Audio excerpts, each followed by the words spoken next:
그 마태복음 20장 27절에는 그래서 너희 중에 누구든지 으뜸이 되고자 하는 자는 너희 종이 되어야 하리라.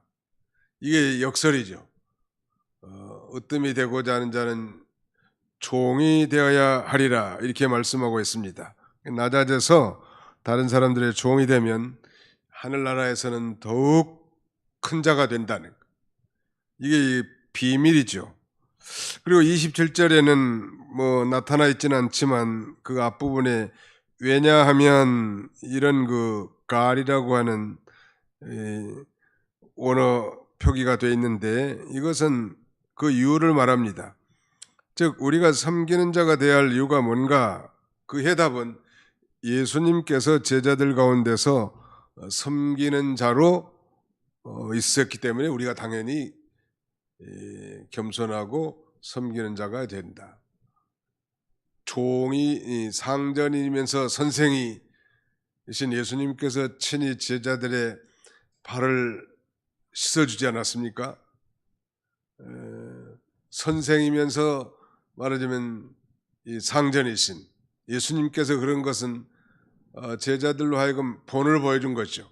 친히 섬기는 자가 되도록 그렇게 교훈하셨고, 섬긴다고 해서 낮아지는 게 아니라 예수님은 그야말로 이 땅에 오신 목적이 섬기는 거예요. 우리 성경을 찾아서 좀 외워봅시다. 잠오니까 마가복음 10장 45절 요절입니다.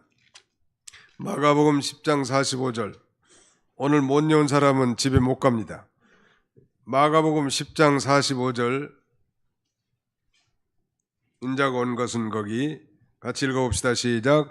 인자가 온 것은 섬김을 받으려 함이 아니라 도리어 섬기려 하고 자기 목숨을 많은 사람의 대속물로 주려 함이니라. 다시 한번 시작.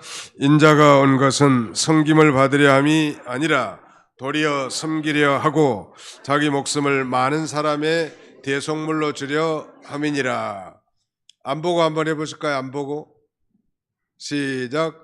인자가 온 것은 섬김을 받으려 함이 아니라 도리어 섬기려 하고 자기 목숨을 많은 사람의 대속물로 주려 함이니라. 이 대속물이라는 건 랜섬, 몸값을 가리킵니다. 요새 랜섬웨어라는 게 있죠. 말하자면 그 몸값을 지불해야 풀려나오는 거예요.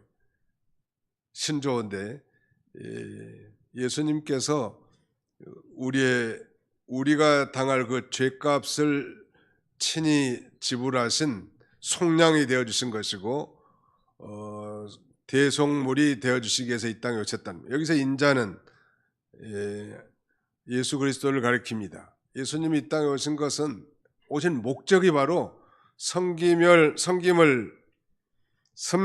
받으려 함이 아니라 도리어 섬기려 하고 그 다음에는 자기 목숨을 많은 사람의 대속물로 주려 함이니라. 예수님이 이 땅에 오신 목적은 섬김을 받으려 함이 아니라 바로 섬기러 오셨다는 말. 그 섬김도 자기 목숨을 내놓는 그런 섬김. 그러니까 하나님께서 지극히 높여서 모든 무릎을 그 예수님의 이름 앞에 꿇게 만드셨단 말. 예수님이 그렇게 낮아졌고 섬겼기 때문에 비천해진 존재가 아니라 오히려 하나님께서 지극히 높여 존귀케 했다는. 그래서 교회 안에 목사님이 큰 자가 아니고 장로님들이 큰 분이 아니고 권사님들이 큰 자가 아니라 이름도 없이 빛도 없이 정말 겸손히 섬기는 자가 천국에서는 가장 큰 자고, 이런 자에게는 놀라운 영적 하늘의 위로와 기쁨이 충만하게 됩니다. 참으로 낮은 자리에서 섬기는 것, 누가 알아주든 안 알아주든 별로 그건 상관이 없죠. 이게 우리 그리스도인의 비밀이에요. 다시 한번 마가복음 10장 45절을 같이 읽습니다. 시작. 인자가 온 것은 섬김을 받으려 함이 아니라 도리어 섬기려 하고 자기 목숨을 많은 사람의 대속물로 주려 함이니라. 한번 따라합시다. 인자가 온 것은 섬김을 받으려 함이 아니라 도리어 섬기려 하고 자기 목숨을 많은 사람의 대속물로 주려 함이니라. 많은 사람의 대속물로 주려 함이니라. 이렇게 딱 외워놓으면은 치매가 예방이 되고, 또 이렇게 외워두면 기도하는 가운데 그 말씀이 은혜가 되는 거예요. 마치 그 곰탕을 우려 먹는 것처럼 소뼈 싸가지고 몇 번이나 우려 잡수세요? 성순이 권사님 말씀하면 4번이요. 몇 번째가 제일 좋아요? 안 해봐서 모르는. 2번째가 좋대요. 첫 번째보다 더 좋은 모양이야. 하나님의 말씀을 그렇게 우려먹는 건 묵상하는 거예요. 소위 암송하는 걸 메모라이징이라고 그랬죠. 암송하는 거 참 중요하고요. 2번째는 그 암송한 것에 대한 메디테이션, 묵상하는 게 너무나 중요한 거예요. 되새김질하는 거. 가령 오늘 오전 설교는 뭐요? 이 여자가 행한 일을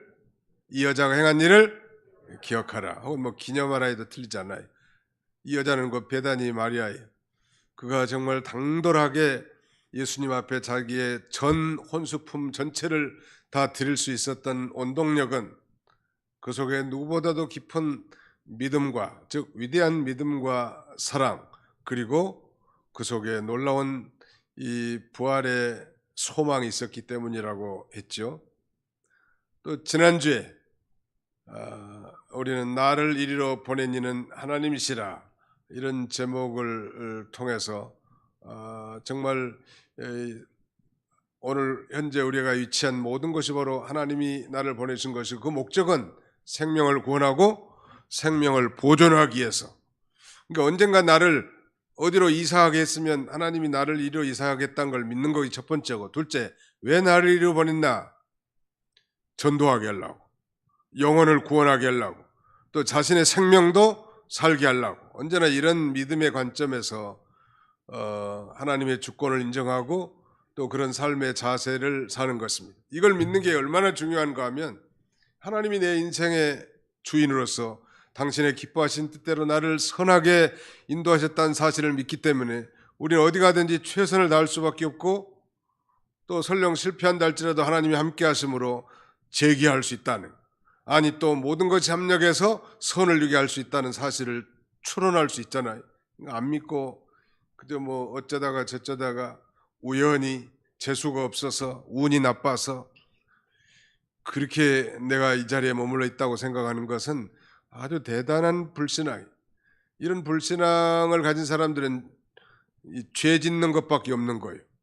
이스라엘 백성들을 사실은 이 정말 독수리가 그 날개에다가 그 새끼를 업어서 인도한 것처럼 이스라엘 백성들 인도했음에도 불구하고 그 사실을 믿지 않았기 때문에 광야에서 4가지 중요한 죄를 범하고 다 쓰러지지 않았습니까?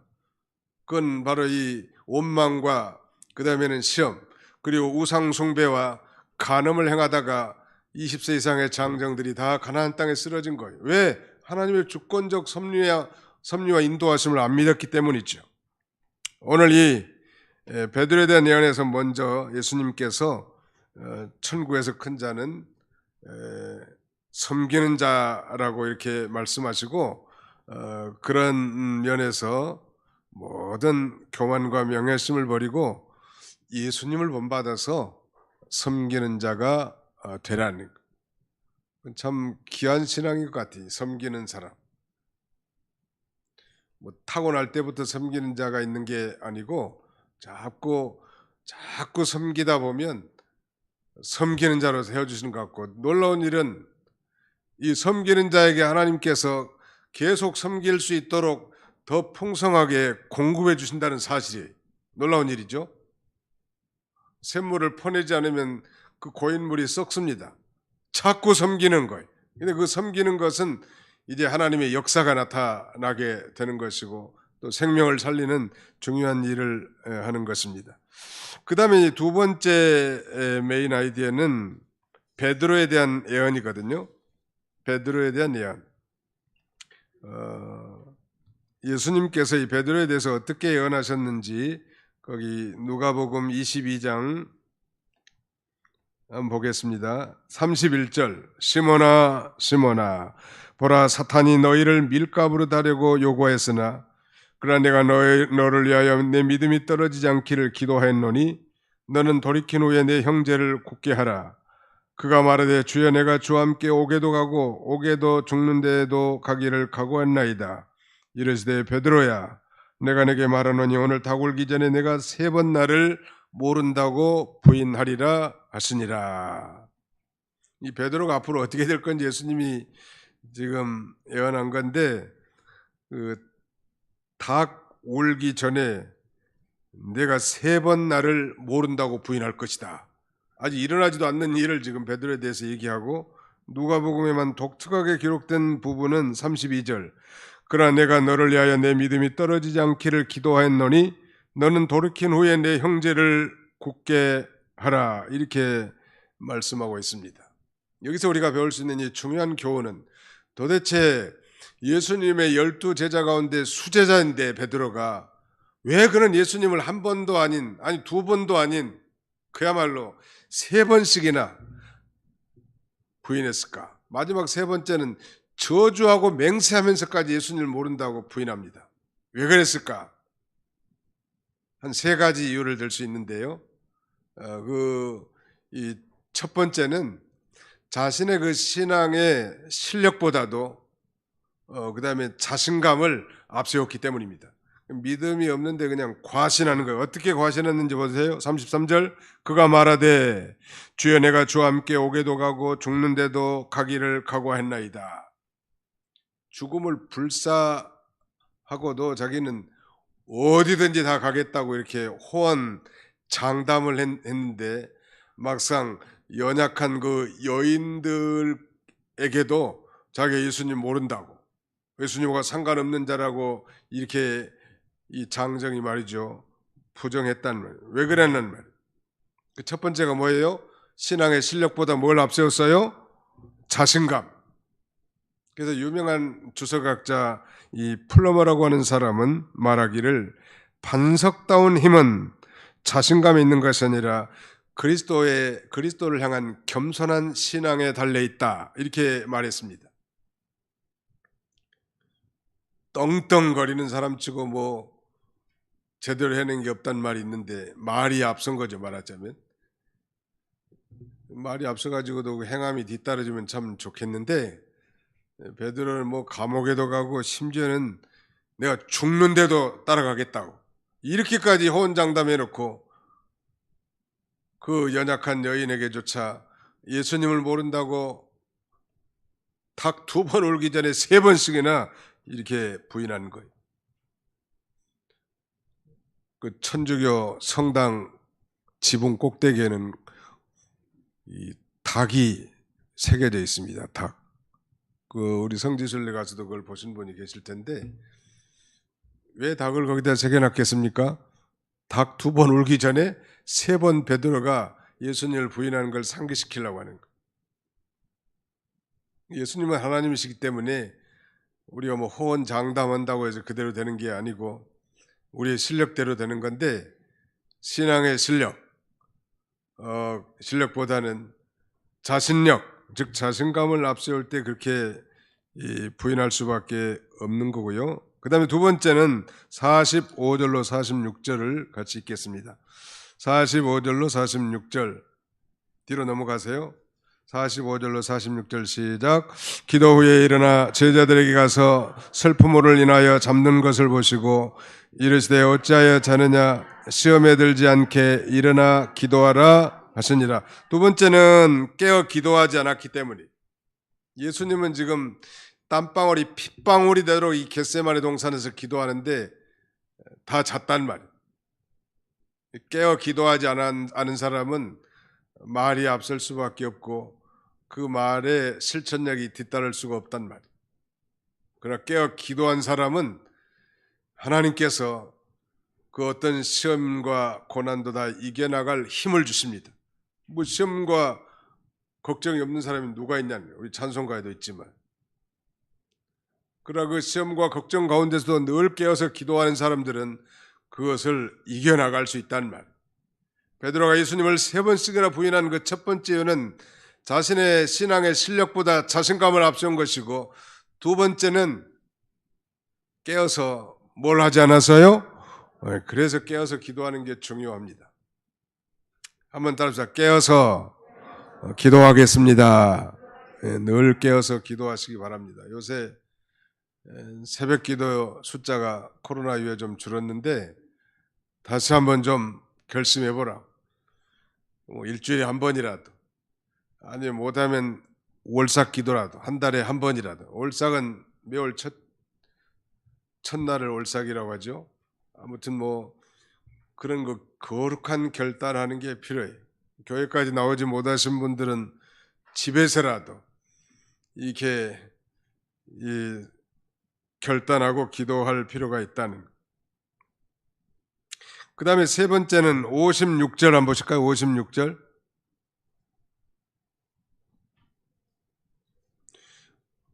55절. 사람들이 뜰 가운데 불을 피우고 함께 앉았는지라 베드로도 그 가운데 앉았더니 한 여종이 베드로의 불빛을 향하여 앉은 것을 보고 주목하여 이르되 이 사람도 그와 함께 있었는지라 하니 베드로가 부인하여 이르되 이 여자여 내가 그를 알지 못하노라 하더라. 어떻게 이렇게 참 뻔뻔할 수가 있는가? 우리가 베드로와 같은 사람이요. 세 번째, 베드로가 예수님을 3번씩이나 부인한 이유는 육신의 생명이 우상이 됐기 때문이죠. 충남에 가면 그 현충원이라는 데가 있는데 가면 큰 돌에 한자로 이순신 장군이 즐겼었던 그런 한자 수고가 써져 있는데 그 내용은 필사즉생, 필생즉사 그런 말이에요. 필사즉생. 반드시 죽고자 하는 자는 살 것이고 살고자 하는 자는 죽을 것이다 그런 말이에요. 이거야말로 우리 예수 믿는 사람들이 믿고 따라야 할 아주 중요한 격언이라고 할 수 있을 것 같아요. 육신의 생명이 우상이 되면 끝까지 주님을 못 따라가는 거죠. 어느 정도까지는 따라갈 수 있지만 궁극적으로는 중도에 배반할 수밖에 없단 말. 여기까지 나간 사람들이 이제 말하자면 이제 순교자라고 칭함을 받겠죠. 대부분은 다 육신의 생명에 위협이 들어올 때 신앙을 양보하고 믿음을 배반할 수밖에 없는데 베드로도 거기에 해당되는 그런 경우예요. 마지막 한 가지 더 들자면 성경을 응하게 하기 위한 것입니다. 성경을 응하게 하기 위해서 31절에 보실까요? 31절. 시몬아 시몬아 보라 사탄이 너희를 밀가부로 따려고 요구하였으나, 사탄이 이렇게 밀 까부는 것처럼 성도를 까부르는 거예요. 그러니까 말이죠. 교회가 문제가 없고 항상 하나님이 다스리는 것이니까 평안하고 그래야 되는데 왜 교회는 종종 한 번씩 이 광풍이 휩싸이고 어려움을 당하는가 하면 사탄이 있기 때문에 그렇습니다. 어떤 사람이 미운 게 아니고 사탄이 그 사람 속에 들어가게 해서 교만하게 만들고 원망하게 만들고 불평하게 만드는 그런 사탄의 역사가 있기 때문에, 그래서 우리는 두려워하고 무서워할 존재가 사람이 아니고 사람은 사랑해야 할 존재지만 우리가 정말 경계할 대상은 사탄이란 말. 눈에 보이지 않지만 존재하는 우리의 대적, 그게 사탄이에요. 우리는 이 하나님이 우리 눈으로 볼 수 없지만 실제로 살아계신 걸 믿는 것처럼 사탄도 우리 눈에 볼 수 없지만 실제로 존재하면서 어떻게든지 틈을 타고 비집고 개인이나 단체에 들어가서 혼란하게 만들고 어지럽게 만들고 밀 까부르듯 까부는 거예요. 젊은 사람들은 밀 까분다는 게 어떻게 까불지도 잘 모를 거예요. 밀 까불어 보셨어요? 어떻게 까부는 거예요? 밀 까부는 거. 키로 이렇게 까부는 거죠. 네. 그러니까 가만두지 않는다는 거예요, 사탄이. 조금 기도하지 않는다든지 부부간에 좀 사이가 안 좋다든지 그러면 이 사탄은 최고의 장점이 틈바구니를 끼어들어가 성도와 성도 사이, 목사와 성도 사이, 남편과 아내 사이, 부모와 자식 사이에 그 틈바구니로 끼어들어 가지고 이간질을 시켜서 결국은 망하게 하는데 그의 목적이 있습니다. 예수님은 우리로 하여금 생명을 얻게 하고 더 풍성한 생명을 누리게 하는 게 예수님이 오신 이유지만은 사탄은 우리를 망하게 하려고 하는 거예요. 그러니까 사람은 절대 미워해서는 안 되는 이유가 그 배후에 사탄이 역사하고 있다는 사실을 인정하라는 거. 아멘. 그게 있는 게 아주 중요한 겁니다. 그 사탄의 존재를 인정하지 않으면 사람을 원망하고 사람을 미워하게 되는 것입니다. 부부간에도 마찬가지.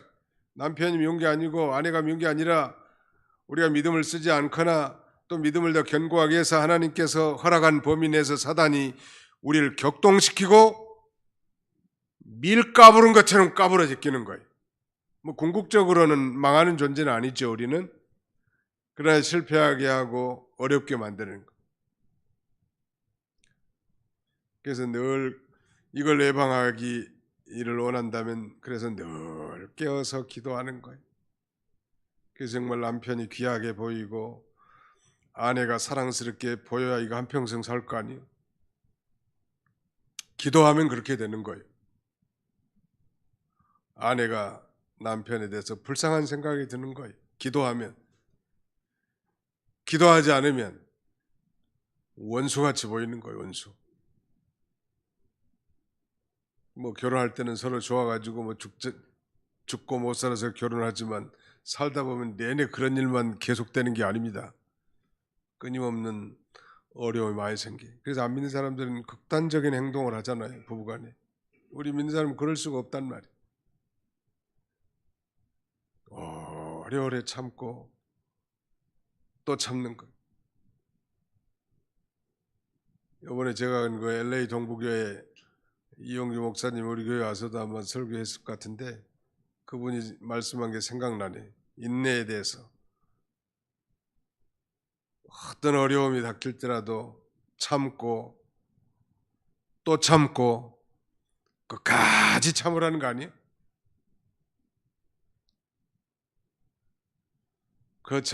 그러니 뭐 속이 얼마나 문드러지겠는가 그런 생각도 들지만 하나님께 이걸 맡기고 내 힘으로 할 수 없는 일이 너무너무 많으니까. 베드로가 예수님을 3번씩이나 부인했습니다. 자신은 감옥에도 들어갈 수 있고 예수님이 죽는데도 함께하겠다고 하는 이 호언장담함에도 불구하고 그는 연약한 여인 앞에서 닭 2번 울기 전에 3번씩이나 예수님을 저주하고 맹세하면서 부인했던 결정적인 이유는 그는 신앙의 실력보다는 자신감을 앞세웠고 깨어서 기도하지 못했을 뿐만 아니라 그래서 육신의 생명이 우상이 되었기 때문에 결국 넘어졌는데 그럼에도 불구하고 32절에 보면 그러나 내가 너를 위하여 내 믿음이 떨어지지 않기를 기도하였노니 너는 돌이킨 후에 내 형제를 굳게 하리라. 놀라운 일이죠. 그 정도로 세상에서는 만약에 배반했으면요 조폭사에서는 아마 칼부림 났을 것 같은데 예수님은 이 베드로를 위해서 중보기도해 주신 거예요. 오늘 동일하게 부활하고 승천하신 예수님께서 하나님 보좌 앞에서 지금도 저와 여러분들을 위해서 중보기도해 주시는 거예요. 뭘 위해서? 여기 있는 대로 32절에 내 믿음이 떨어지지 않기를 기도해 주는 거예요. 한번 답다. 예수님께서 우리의 믿음이 떨어지지 않도록 지금도 기도해 주십니다. 믿습니까? 네, 그래서 우리가 이렇게 참 뻔뻔하고 부족한 게 많지만 서 있는 것이요. 하나님 아버지 앞에. 내가 잘한 게 아니고 내가 똑똑한 게 아니고 지금도 대제사장이신 예수님께서 저 하늘 보좌 하나님 보좌 우편에서 이 예수 그리스도의 피로 사신 자기의 모든 택한 백성들의 믿음이 떨어지지 않도록 설령 배반하고 믿음의 길을 걸어가지 못해 실족했다 할지라도 다시 일어나서 이 믿음의 길을 걸어가도록 우리를 위해서 소위 중보적 기도하고 계신다는 것, 얼마나 위로가 되잖아요. 우리의 힘만으로는 패할 수밖에 없고 넘어질 수밖에 없지만 실제로 베드로는 이렇게 3번이나 배신했으면 조직폭력사에서는 아마 잘라버렸을 것 같아요. 칼부림 났을 것 같은데 예수님은 다시 그를 불러서 사명을 맡기시고 내 양을 먹이고 치라고 권면하잖아요. 이 말씀대로 즉 베드로에 대한 예수님의 예언이 그대로 됐어요. 내 믿음이 떨어지지 않기를 기도하였노니 너는 돌이킨 후에 내 형제를 굳게 하라. 우리는 여기서 이 중요한 진리를 새겨 들을 수 있는데, 첫째는 이 세상에 사탄의 시험이 있다는 사실을 언제나 잊지 말라는 것. 사람 미워하지 말고. 교회 안에도 마찬가지. 교회 안에서도 이 사단의 역사가 언제나 있는 줄 알고 늘 깨어서 누군가가 미운 생각이 들면 기도해서 사랑하는 마음이 들 때까지 끝까지 기도하는 것. 아니 뭐 그 사람 안 보고 뭐 교회 떠나면 그 사람 안 보면 그만이고, 아니 그러면 제3의 교회 가면 뭐 또 사람 안 만나나? 인간 세계인다 사람 사이에 대인관계가 계속되는데 현장을 피한다고 더 무서운 시험이 도사리고 있을 수 있단 말. 그러니까 적극적으로 하나님 앞에 기도해서 그 사람이 사랑하는 마음이 들 때까지 먼저 손을 내밀고 사랑할 수 있다면 얼마나 하나님이 기뻐하시겠냐는 말. 언제나 우리는 세상에 사탄의 시험이 있다는 사실을 언제나 깨닫고요. 그 다음에 우리 주님께서는 두 번째 우리 구원받은 성도들을 위해서 기도하고 계신다는 사실. 그래서 우리가 부족하지만 오늘까지 여기까지 이르게 된 것입니다. 중보 기도의 효력이 우리에게 미친 것이죠. 세 번째는 우리는 늘 성도의 그 성도로서 그 임무를 깨달아야 된다는, 우리의 실수와 연약에서부터 돌이키고 이제 날마다 하나님 앞에 나아가 죄를 고백하고 그 죄를 버리고 이제 죄에서 떠나야 합니다. 그걸 하나님이 기뻐하시고, 그리고 이제 더 나아가서는 이제 연약한 형제들을 굳게 세우는 이 사명을 감당하는 일을 위해서 봉사하고 부엌에서 설거지도 하고 전도도 하고 그 형제들을 위해서 기도도 해주고 뭔가 필요한 건 찾아서 도와주기도 하고, 그 형제를 굳게 해주려면 내가 굳게 서야 되는데 내가 여전히 죄 가운데 머물면서 자기도 살지 못하고 어떤 다른 사람을 세워나갈 수 있겠냐는 말. 우리에게 이 중대한 사명이 있는 줄 알고, 비록 우리가 실수도 많고 연약하고 결점과 허물투성이지만 늘 주님 앞에 나와 십자가 앞에 나와서 자복하고 회개함으로 정결함을 얻고 성령의 인도를 받아서 이제 나뿐만 아니라 우리 연약한 지체들, 아니 우리 아직도 구원의 확신이 없는 우리 자녀 손들, 이들을 위해서 기도해주고 저들을 세워주는 이 사명이 우리에게 있다는 사실을 잊지 않아야 할 것입니다. 호언장담하는 그런 자리에 있지 말고 이런 성숙한 그리스도인에서 승리의 삶을 살아가는 저와 여러분들이 다 되시기를 주님의 이름으로 축원합니다. 살아계신 우리 아버지 하나님께서 오늘도 베드로에 대한 예수님의 예언의 말씀을 통하여 베드로의 모습이 곧 우리의 모습인 것을 인지하게 하시고, 그가 예수님을 3번씩이나 연약한 여종 앞에서도 부인하고 저주하며 맹세했던 연약한 모습을 보면서 우리도 신앙의 실력이 없이 자신감만 내세울 때 그렇게 될 수밖에 없을 뿐만 아니라 깨어서 기도하지 못하고, 그래서 육신의 생명이 우상이 될 때 우리도 그럴 수밖에 없는 존재인 줄 알고 늘 때를 얻든지 못 얻든지 하나님 앞에 기도하여 그 권능을 힘입어 모든 사단의 계기를 다 분쇄하고 거룩하신 하나님의 뜻을 순종하며 살아갈 수 있는 저희들이 다 되도록 우리 하나님이 함께 주옵소서.